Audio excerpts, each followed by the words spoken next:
Do you pay for your integrity of life? The Russians didn't. I mean, what do you expect out of? If you want security, you got to pay for it. I absolutely agree with that. Uh, you want to live in a free nation. You want to be able to do what you want to do. There are certain policies that have to happen to make that work, and I agree with that. Yes, You supported the war? yes, Right. it's for our security.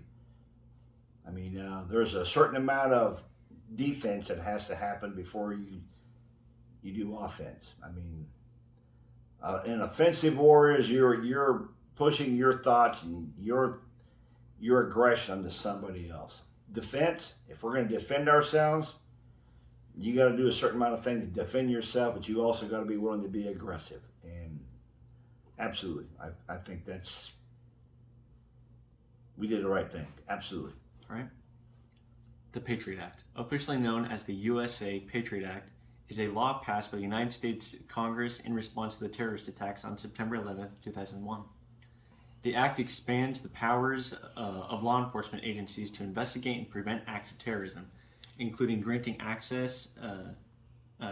increased surveillance powers and the ability to conduct searches without a warrant. The act has been the subject of controversy since its passage, with some arguing that it infringes on civil liberties and undermines privacy rights, while others argue that it is necessary for national security. The act has been extended multiple times since its initial passage and remains a contentious issue in the ongoing debate over the balance between security and civil liberties. What did you think of the Patriot Act? Did you think that it was a violation of your rights? Initially, yes. Uh, I thought it was too much government, but ultimately, I think it was the best for us. Um, there's too many shootings. There's too many bad people trying to get something happening that they shouldn't be doing. Uh, this act allows the government to look at certain things to say, look, here's a bad card. Here's someone who shouldn't be doing what they're doing. Gives them the opportunity to stop them before something happens. Uh, I think that's better. Do I believe in the freedom of guns? Yes. Do I believe I will be able to buy whatever I want? Yes. Uh, but those that can stop those that maybe shouldn't, there's going to be something in place. I mean, I agree with that. Uh, because we may have 300 million people here, but how many guns do we have? And a lot of them were sold before this act ever started. So it's just trying to figure out what we can do to stop what we can. Right. The financial crisis of 2008, also known as the global financial crisis, was a severe economic downturn that originated in the United States and quickly spread across the world. The crisis was triggered by the collapse of the housing market and the subprime mortgage industry, which caused widespread defaults on loans and led to a crisis in the financial system. The crisis resulted in the failure of several large financial institutions, including Lehman Brothers, and caused widespread unemployment, foreclosures, and a sharp decline in global economic growth. Lynch Brothers, by the way, but yeah. Anyway. Governments around the world responded with massive fiscal and monetary stimulus programs, but the effects of the crisis continued to be felt for years afterward, with many individuals and communities still struggling to recover. How were you affected by the financial crisis? Were you worried that you may go bankrupt or even lose your house? Yes, both. Uh, I, as a independent business, I own my own business. I have an operating loan with my business. It's a line of credit. It's renewed every 90 days as the interest rates revolve. Instead of an adjust mortgage rate for a line of credit. So yeah, every time the prime goes up, our rate goes up. Every time the prime goes down, our rate goes down. So when all this happened, of course, interest rates all went up. So yeah, we were affected business-wise. I couldn't expand. I couldn't do things because it affected my interest rate.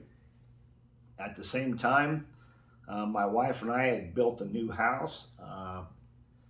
We started the project in 2007.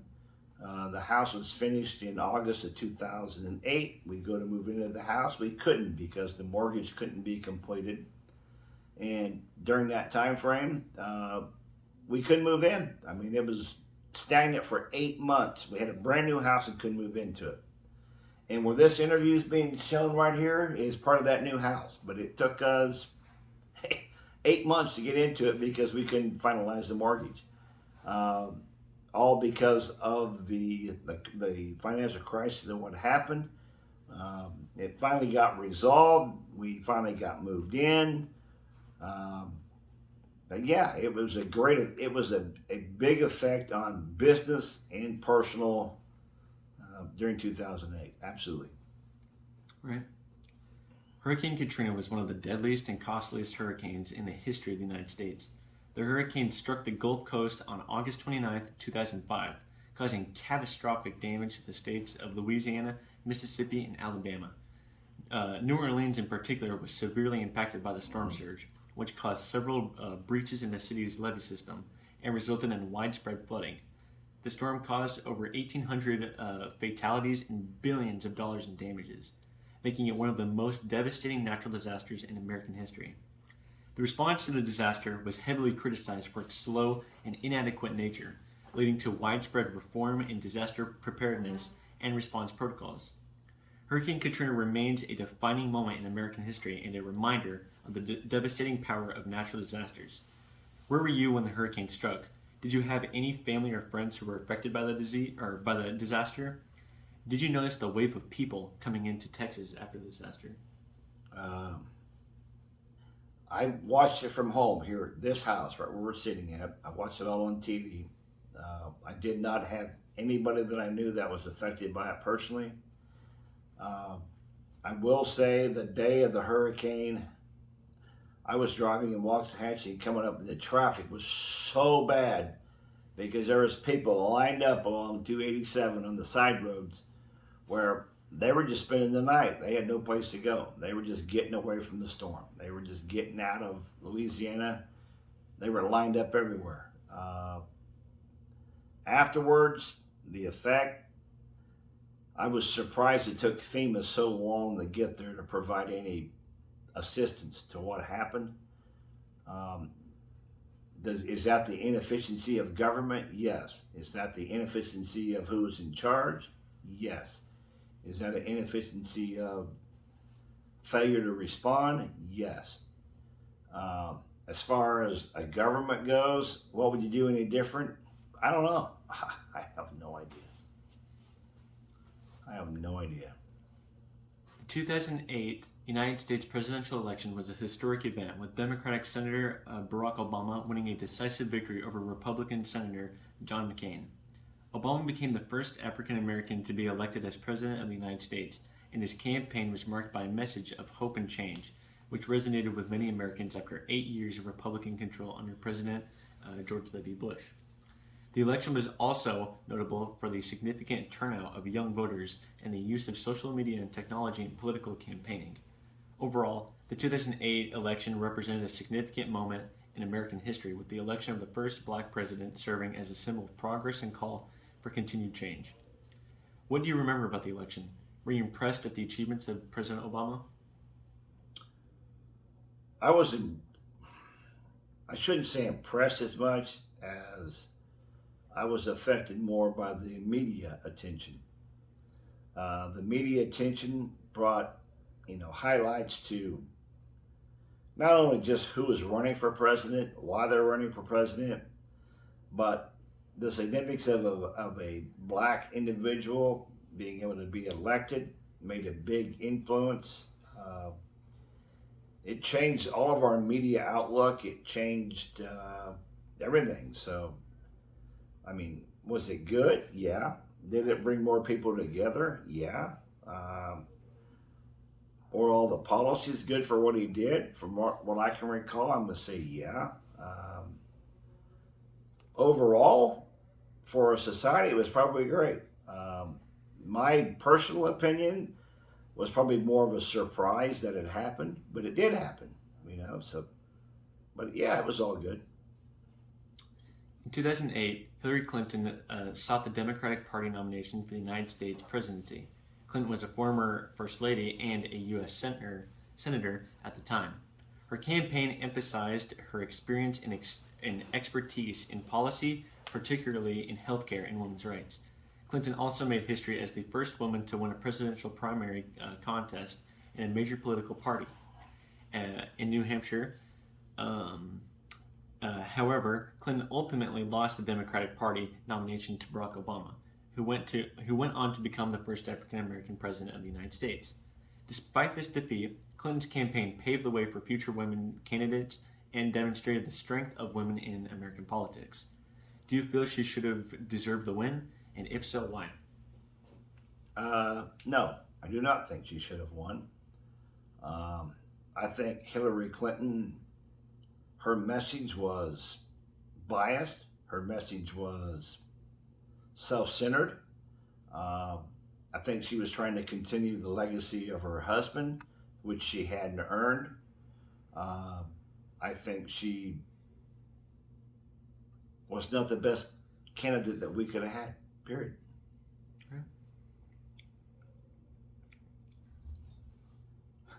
Obergefell v. Hodges. Sorry. I butchered that.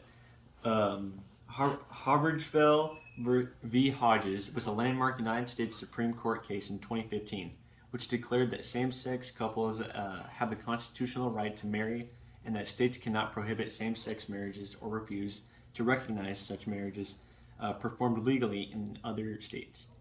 The decision was the culmination of decades of activism and legal battles by LGBTQ plus rights advocates, and it represented a significant milestone in the fight for equal rights for the LGBTQ plus community. The case was named after James Obergefell, one of the plaintiffs who challenged Ohio's refusal to recognize his marriage to his partner, John Arthur, who was dying of ALS. The Supreme Court's ruling in Obergefell v. Hodges had far-reaching implications not just for marriage equality, but also for the broader movement of the LGBTQ plus rights. Do you think the court ruling may have been a poor choice, or are there really overarching implications? Personally, I have mixed feelings. Do I feel every individual has a right to do what they want when they want? Yes. Do I feel emotionally, do I feel religiously that that is the right move or right direction for an individual? No. That's why religion and politics should never be combined. They're separate issues. Our government made a decision to make it official. I respect the decision of our government, of our representatives, for what we do. So do I adhere to it? Yes. Does it absolutely mean that I believe in it as an individual? No. Right. Sonia Sotomayor became the first Latina Supreme Court justice and also the first colored woman to ever serve on the Supreme Court. Born in New York City to Puerto Rican parents, Sotomayor grew up in a housing project in the South Bronx and went on to graduate from Princeton University and Yale Law School. Before her appointment to the Supreme Court in 2009 by President Barack Obama, Sotomayor served as a federal judge on the U.S. Court of Appeals for the Second Circuit. Throughout her career, Sotomayor has been a strong advocate for civil rights and equality, and has been recognized for her intelligence, judicial temperament, and empathy. She is also the first Latina and the third woman to serve on the Supreme Court. Did you support her appointment to the court? Do you feel that her appointment boosted equality or instead only perpetuated inequality? Mixed and mixed. Does it help with equality? Yes. Do I think she was appointed because of merit? No. Do I think she was a political figure? Yes. Time will tell. I feel that whatever political party is in charge that has the opportunity to make requests for nominations for the Supreme Court Justice, they will do so. It's a political game. It's not more based on individual resolute actions. Right. During President Obama's presidency, there was a significant push for gender equality in the United States military.